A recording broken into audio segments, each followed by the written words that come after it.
Hello दोस्तों, आशा करते हैं आप स्वस्थ होंगे। तो चलिए मार्च के सेकंड हाफ के करंट अफेयर की हमारी सीरीज है, उसका नेक्स्ट पार्ट देखते हैं। अमित शाह ने हाल ही में नई दिल्ली में वैदिक विरासत पोर्टल का उद्घाटन किया।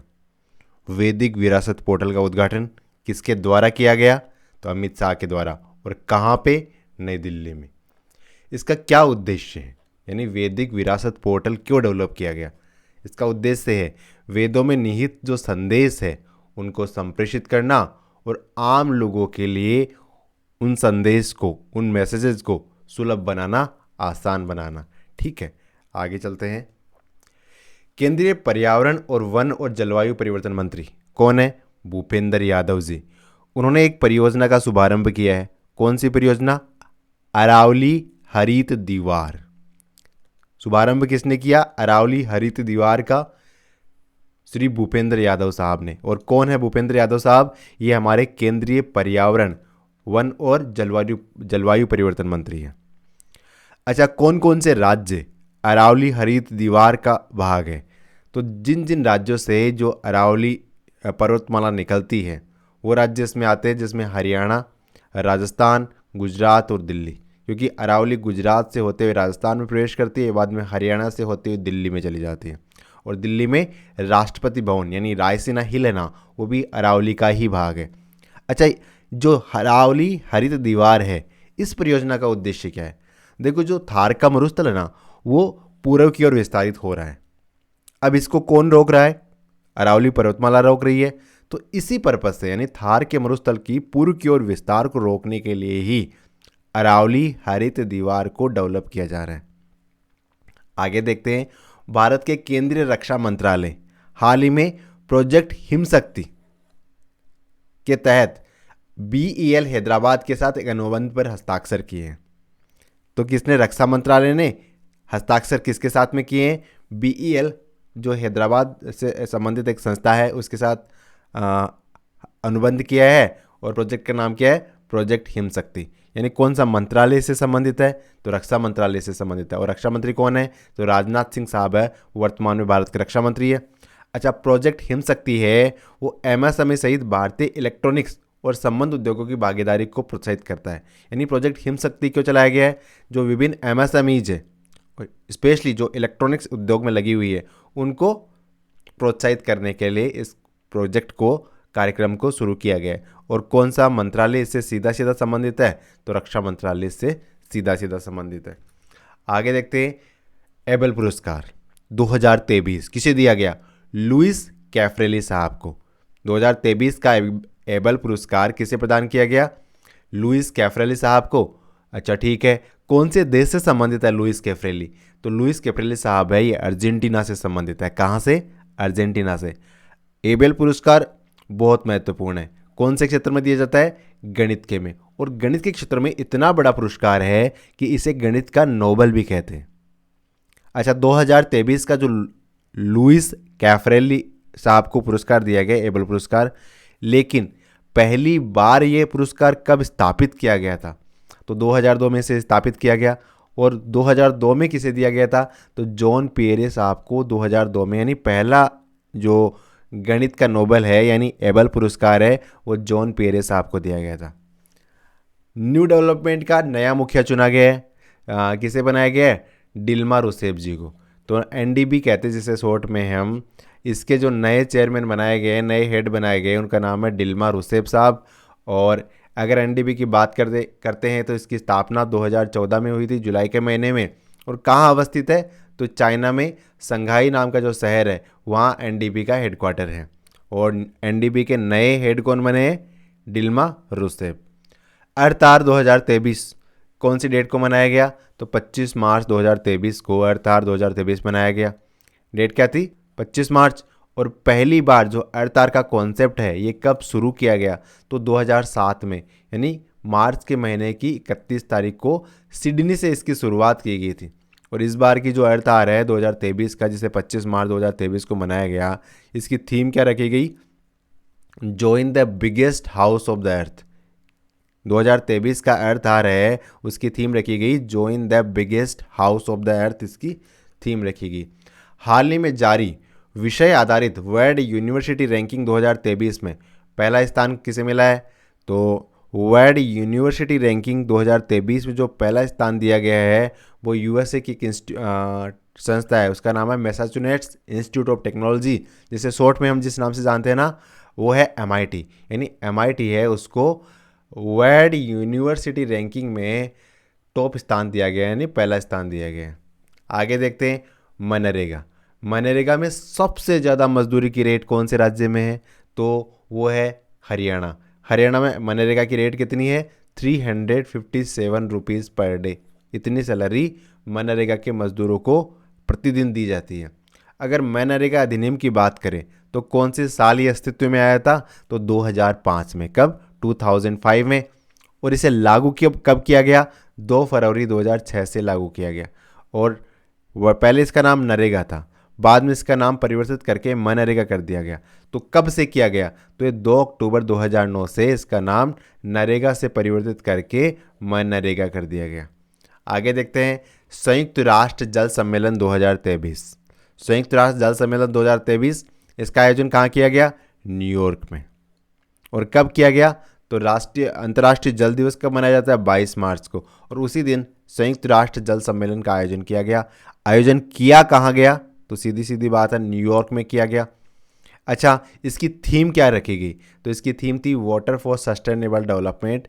2023 के संयुक्त राष्ट्र जल सम्मेलन की थीम थी। और इसका आयोजन नीदरलैंड और तजाकिस्तान में भी किया गया। यानी कह सकते हैं कि न्यूयॉर्क में तो इस जल सम्मेलन का आयोजन किया गया, लेकिन अगर जो जल दिवस से महत्वपूर्ण स्थान इस साल के माने गए हैं वो कौन से? एक तो नीदरलैंड, एक तजाकिस्तान इससे संबंधित है। आगे चलते हैं मुंबई इंडियंस। अब देखो मेंस IPL है, उसमें भी मुंबई इंडियंस का दाग रहता है। अब तक 5 टाइटल्स मुंबई इंडियंस ने जीत चुके हैं। वैसे ही महिलाओं का पहला IPL आयोजित किया गया, जिसे नाम दिया गया WPL यानी वुमेन प्रीमियर लीग। और इसे भी किसने जीता? इसे भी मुंबई इंडियंस ने जीता। और फाइनल में कौन कौन सी 2 टीमें गई थी? तो एक तो मुंबई इंडियन और एक दिल्ली कैपिटल। तो विजेता कौन रहा? मुंबई इंडियन जीता। मुंबई इंडियन की कैप्टन कौन है? तो हरमनप्रीत कौर है, जो वर्तमान में भारतीय क्रिकेट टीम के कप्तान भी है। ये मुंबई इंडियन की कप्तान भी है, इन्होंने WPL जीता है। और फाइनल में दिल्ली कैपिटल को इन्होंने 7 विकेट से हराया था। सबसे महंगी टीम भी मुंबई की थी, विजेता भी मुंबई की टीम ही है। अगर सबसे महंगी खिलाड़ी की बात करें और इनको ऑरेंज कैप भी मिला है तो इनका नाम है मेग लैनिंग है। साथ ही सबसे महंगी खिलाड़ी में मेग लैनिंग का नाम तो था ही, एक स्मृति मंदाना का नाम भी था। अच्छा, पर्पल कैप किसको मिली है? तो हेली मैथ्यूज़ है, इनको पर्पल कैप मिली। यानी सर्वाधिक विकेट लेने वाली खिलाड़ी कौन है WPL में? ये है हेली मैथ्यूज़। और emerging player of the season, तो emerging player of the season का अवार्ड दिया गया है यक्षिता भाटिया को। किसे? यक्षिता भाटिया जी को emerging player of the season का अवार्ड दिया गया है। और फेयर प्ले अवार्ड किसे प्रदान किया गया? तो मुंबई इंडियन है यानी MI और दिल्ली कैपिटल, इन दोनों को ही फेयर प्ले अवार्ड दिया गया टीमों को। और बेस्ट कैच किसने लिया इस सीजन का? तो जो मुंबई इंडियन की कैप्टन है कौन? हरमनप्रीत कौर, इनको कैच ऑफ द सीजन का अवार्ड से नवाजा गया। आगे देखते हैं इसरो यानी इंडियन स्पेस रिसर्च ऑर्गेनाइजेशन, या हिंदी में कहे तो भारतीय अंतरिक्ष अनुसंधान संगठन। सतीश धवन अंतरिक्ष केंद्र है ना जो श्रीहरिकोटा में, वहाँ से दूसरे लॉन्च पैड से वन वेव इंडिया 2 मिशन के 36 उपग्रह एक साथ भेजे गए सफलतापूर्वक। कहाँ से? कौन से व्हीकल के माध्यम से? तो GSLV Mk3 है ना, मार्क 3, उसके माध्यम से इसे भेजा गया। और जैसे 36 उपग्रह तो भेज दिए गए, कुल मिला के जो वन वेव वाला कॉन्सेप्ट है इसमें 616 उपग्रह भेजे जाएंगे। ठीक है, कितने? तो अभी अभी इसरो ने वन वेव इंडिया 2 मिशन के तहत 36 उपग्रह वर्तमान में भेजे हैं।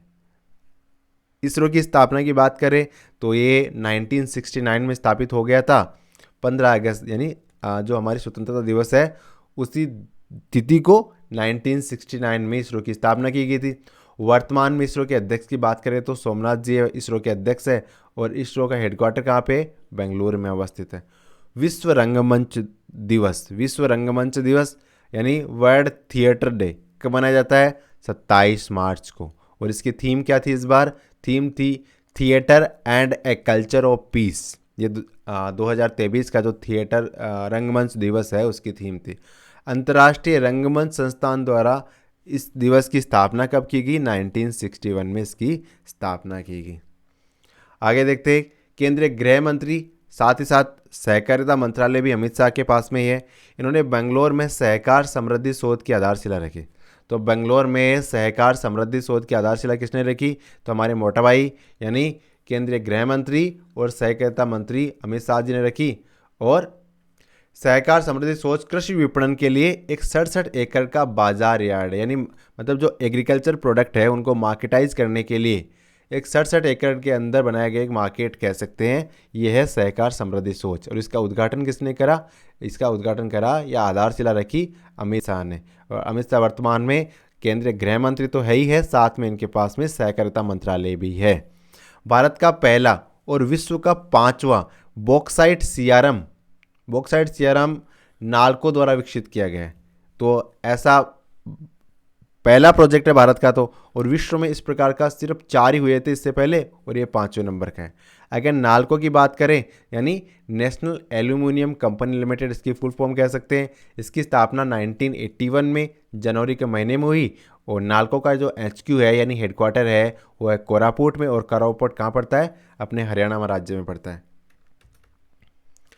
आगे देखते हैं, ओडिशा राज्य की गंधमर्दन पहाड़ियों को, ओडिशा में पहाड़ियां हैं गंधमर्दन, उनको देश का 37वां जैव विविधता विरासत स्थल घोषित किया गया है। अब ये प्रश्न बहुत महत्वपूर्ण है, यानी जो इन्वायरमेंट से संबंधित जो टर्म है ना, आजकल एग्जाम में स्पेशली पूछे जा रहे हैं। तो गंधमर्दन पहाड़ियाँ सबसे पहले तो ये बताओ कहाँ पे है? तो ओडिशा के अंदर है। और ये क्यों सुर्खियों में है? क्योंकि इनको जैव विविधता विरासत स्थल घोषित किया गया है। और कितने नंबर का जैव विविधता विरासत स्थल इन्हें दिया गया है? तो 37वें नंबर का मतलब इनको विरासत बनाया गया है। तो इससे पहले 36 बन चुके थे, और 37वें नंबर का जो जैव विविधता विरासत स्थल है वो कौन सा है? वो है गंधमर्दन पहाड़ियाँ। और गंधमर्दन पहाड़ियाँ कौन से राज्य में अवस्थित है? तो उड़ीसा राज्य में। अगर जैव विविधता की बात करें तो ये दिवस कब मनाया जाता है इससे संबंधित? तो ये 22 मई को बायोडाइवर्सिटी दिवस मनाया जाता है। और जैव विविधता से संबंधित अधिनियम कब पारित किया गया था? तो 2002 में जैव विविधता से संबंधित अधिनियम पारित किया गया था। संयुक्त राष्ट्र भवन में लॉन्च की गई एक पुस्तक लॉन्च की गई, और उसका नाम है युद्ध और महिलाएं। और इस किताब के लेखक कौन है? तो डॉक्टर M.A. हसन साहब ने इसको लिखा है। युद्ध और महिलाएं नाम की जो किताब है, इसके लेखक कौन है? ये M.A. हसन साहब है। ठीक है, आगे देखते हैं, वन वर्ल्ड टीबी समिट, इसका आयोजन कहाँ पे हुआ? तो इसका आयोजन हुआ वाराणसी में। और इसका मतलब उद्घाटन किसने किया? तो प्रधानमंत्री साहब ने किया। अब वन वर्ल्ड टीबी समिट का आयोजन देखो रिकॉल कर रहे हैं, वाराणसी में। उद्घाटन PM साहब द्वारा। वर्ल्ड टीबी दिवस कब मनाया जाता है? तो 24 मार्च को। टीबी दिवस अभी हाल ही में गया है, तो 24 मार्च को टीबी दिवस मनाया गया। और इस बार की जो टीबी दिवस है उसकी थीम क्या रखी गई? Yes, we can end TB, ये थीम थी इस बार की टीबी दिवस की। क्या थीम थी? Yes, we can end TB. ISSF विश्व कप राइफल और पिस्टल 2023 की पदक तालिका में भारत कौन से स्थान पर रहा? तो इसमें भारत दूसरे स्थान पर रहा।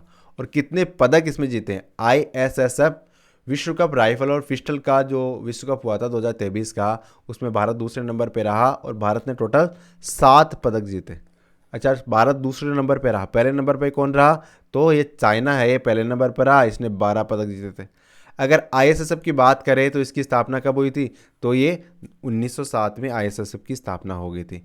इस प्रकार आज के सेगमेंट को यहीं तक रखते हैं।